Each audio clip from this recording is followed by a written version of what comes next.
Everyone, welcome to day 13 of the Tumblr 30-day video challenge. This is your favourite songs. A hard one, really.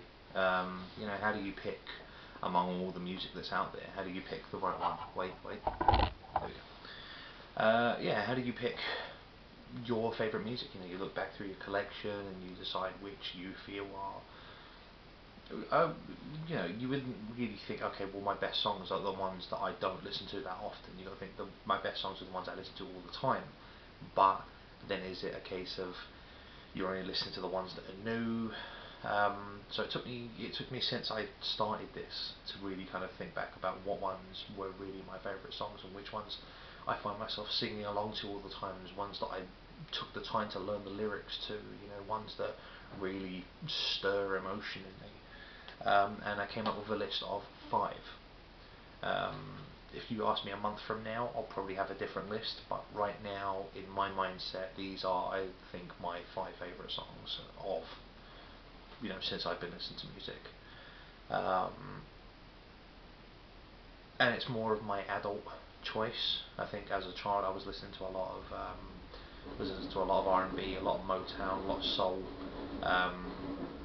But I think that's just mainly just because that's what my mum was listening to at the time, and that's the music I was into. I hadn't really made an informed decision about what I liked. So number 1 is "Town Without Pity" by Gene Pitney. Beautiful song. I think I heard it in TV and movies and things, but I hadn't really paid attention to it. And when I was a teenager, I think I was watching a film and it was playing in the background, and I actually tracked down what the song was, and just for such a short song, for barely 2.5 minutes, and just I would have it on a loop over and over again. Just a beautiful song. I'm not a massive Gene Pitney fan, truth be told. I do like his voice and I love the music, the style. Pardon me. But love the song. Love "Town Without Pity." Gives an insight, I suppose, into the mindset of a teenager in that period. The rise of the teenager as well. I mean, that was during the inception of what we know as being a teenager, because pre-1960s, 50s didn't really exist. It was a new phenomenon. So love that. A complete change of pace is number 2, "Lateralus" by Tool. For those who don't know Tool, they are a progressive, they're a prog metal band. I may be flamed for saying prog metal. I think they're just labelled. Some people call them art. Some people call them art rock or art metal. Some people call them prog rock or anything. As far as I know, they're just labelled as a progressive band because their sound is always different. You can hear the evolution of their sound throughout their stuff, throughout their discography. And Lateralus was the title track and also the first track off of their 4th album. The previous album had been a tribute to comedian Bill Hicks, who was apparently close friends with the members of the band, and then Lateralus was a real pitch shift. I mean, it just blew everyone away. The sound, the complexity, the production, just the thought that went into it, and the title track has always stood out for me. I think, not for the fact that it's an epic.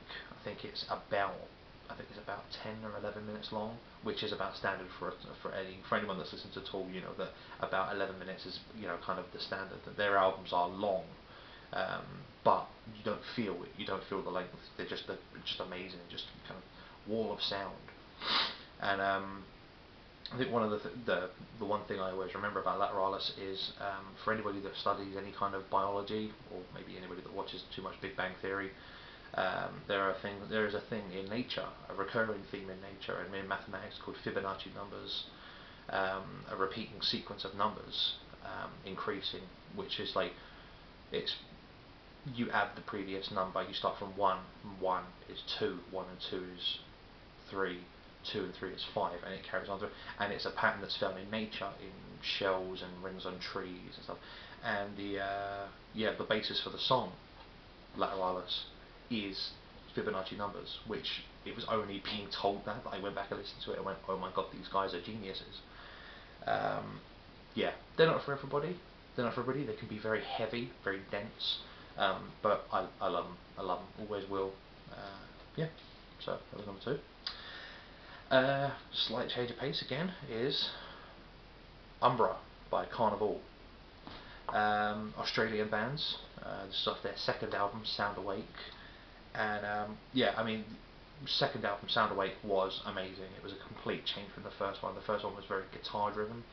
This one feels like a collaborative effort. Everybody gets a say in what happens in this album, and it's beautiful from start to finish. But Umbra really stood out for me. I mean, I want to say it is a track about.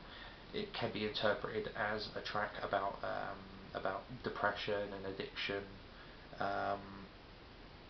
Not for the fact that Sound Awake is also a concept album about a character, a specific character, and their journey throughout the album. But you really have to want to see it to really get where it's coming from.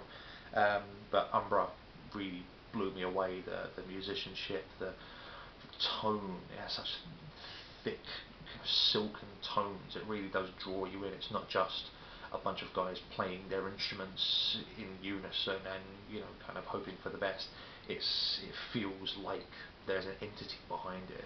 It's beautiful. It's a beautiful track, and one of the ones which I am, if I'm in, I've got my Walkman out, what am I going to listen to? No, Umbra straight away, because it will put me in the right mindset. It's not too heavy. It's not too languid. It's not too dark and depressing. It has just the right tone of everything, and especially of musicianship to really pick up my mood and get me listening. A complete change of pace again is God Gave Rock and Roll to You by Kiss. I love Kiss. I'm not gonna lie. I'm also not gonna pretend like I'm part of the Kiss army. I don't think I'm hardcore enough to be Kiss army. But ever since I heard it because I had to find a lot of the music that I listened to by myself. I wasn't really exposed to it by anybody, no older siblings or cousins. So I had to find my music for myself, and especially the kids that I grew up with definitely weren't listening to Kiss. And of course, this played at the end of Bill and Ted's Bogus Journey, with an introductory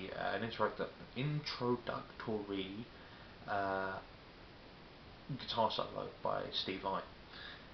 This came on, and again, I recorded it off the TV. I recorded it on dictaphones and on mobiles, and would play it back until I actually had a copy. And how can you argue with four Jewish guys who want to really take time out from all the songs of sex and drugs and rock and roll and debauchery and touring and meaningless flirtations with the opposite sex, and take a moment to say, this music that we play, this that we play, we haven't forgotten who we are. This music we play was given to us, by God, Hashem. If not for Hashem, we wouldn't be doing this right now. And there's something beautiful about that. Yeah, it is played over, really heavy drums and double guitar and really chunky bass and operatic vocals. But a beautiful tone, I would think. And the last one is kind of in keeping, not really though. Is Celebi by Protest the Hero. I only started listening to Protest the Hero about a year ago, and I have to say, while I've heard their previous albums, Kessia and Fortress, wasn't really a fan of them, and then I heard their new album, which do you know what? For how often I've been listening to it, I actually don't remember the name of the new album. Oh well. But I mean, I listen to the album constantly. I think it's one of the things I don't need to know the name of the album, because I would just automatically go through my Walkman and hit Protest the Hero, just listen to just all the way back to back, back to back. Um, but from the first time that I heard Celebi, blew me away, because it's that new generation of bands. They're the real. There's such a pace to everything they play, and the musicianship that goes along with it. You hear it and you go, how do these guys play the things that they're playing? It's ridiculous. It's fingers of flames, just, you can't hear it. I can hear it in my head, but yeah. So I would definitely recommend Protest the Hero. Just the level of intricacy. I mean, it's not like Dillinger Escape Plan. It's not, oh my god, I can't even tap my foot to this. I have no idea what they're playing. Just how layered, dense, and just, like I said, the energy of what they're playing just really comes through. It's just, it pounds you, and especially as Celavi is can be interpreted as a comment on suicide, and the lack of impact that suicide has on a, kind of a general day-to-day thing. One of the lyrics being about a guy stepping in front of a train. It's about a guy stepping in front of a train and saying, made the news, and he made the trains run 15 minutes late. That's it. That was it. Which is not my personal view on suicide. I think it's a little bit more complicated than that. But I like that somebody would take the time to see it from the outside and say, one person out of 6 billion, 7 billion now I think we're at, that decides to kill themselves is no great shakes. We don't change the world so dramatically. Well, we do. I think we've all had a brush with suicide, whether ourselves or someone else. I'm not going to get into that because I didn't go that in depth with the rest of the songs. Yeah. So this was cool. I say, if you ask me a month from now, my songs will probably be different. But this was good.